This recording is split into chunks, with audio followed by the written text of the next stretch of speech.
Fan ako. Ako, I've always been so excited to meet you because lagi kang nakakwento sa amin ni Dustin. I mean, for the whole duration of first day here, as in, bukang bibig ka talaga niya. Or the other housemates. Alam naman namin na parang one day magiging house guest ka. It's just really a matter of when.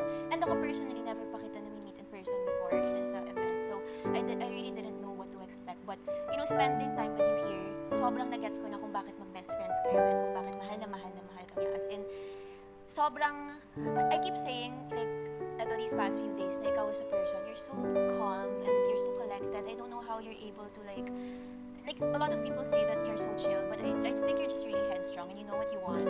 You're able to decide super quickly, and I really admire that about you. So, ako, tatlong araw pa lang tayo nagsasama dito, but, I'm really looking forward to spending more time with you outside, and I know we will.